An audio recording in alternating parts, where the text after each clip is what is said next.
Hayo yamejiri katika baraza la siku ya Idi al-Fitri lililofanyika mkoani Singida katika viwanja vya shule ya sekondari ya Mwenge na lililoandaliwa na Baraza Kuu la Waislamu Tanzania BAKWATA lenye lengo la kuwakutanisha Waislamu mbalimbali bila kujali taasisi, ikiwa ni sehemu ya kuzungumza maendeleo mbalimbali ya dini ya Kiislamu mkoani humo. Mheshimiwa mgeni rasmi, tunaposherehekea sikukuu za Idi al-Fitri, hatuna budi kuendelea kukariri wito wetu wa mara kwa mara zote wa kuwaombea Waislamu wote nchini na jamii kwa ujumla kuendelea kusimamia ulinzi na ulezi wa tunu ya amani katika nchi yetu. Tunafanya hivyo kwa sababu tunatambua kwamba amani ni maisha na maisha ni amani.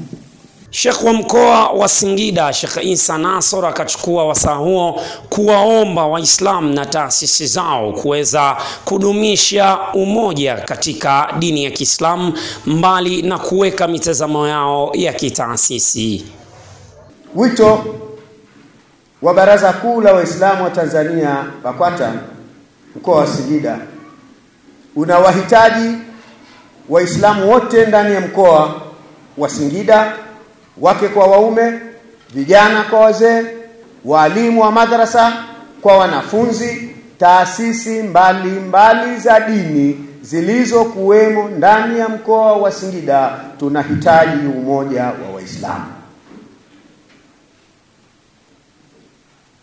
Kila taasisi isimame kwa ajili ya kuhakikisha Waislamu wa mkoa wa Singida wanakuwa ni wamoja, pasina kujali itikadi zao za kimadhehebu, kwani pamoja na taasisi zote ilahana wahid, Mungu wetu ni mmoja, wa Rasulullah sallallahu alayhi wasallam wahid, na mtume wetu Muhammad sallallahu alayhi wasallam ni mmoja. Naye mkuu wa mkoa wa Singida Mheshimiwa Halima Dendego akazungumzia namna ambavyo wazazi wawe karibu na watoto wao, ikiwa ni sehemu ya kudumisha maadili ya dini ya Kiislamu katika mkoa wa Singida.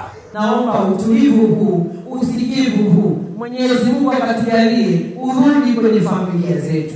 Baba zetu wakapende wake zao, na akina mama mkapende wanaume zenu, waume zenu, na pale panapotokea jambo mkasikilizane kwa utulivu kama huu uliokuwa ndani, ili wote kwa pamoja mfurahie baraka za Mwenyezi Mungu. Baba na mama wanapokuwa na utulivu, na watoto wanakuwa na utulivu.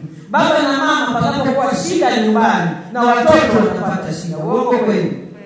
Basi hivi tunaposikilizana katika mambo kama haya, twende tukasikilizane katika ngazi ya familia pia.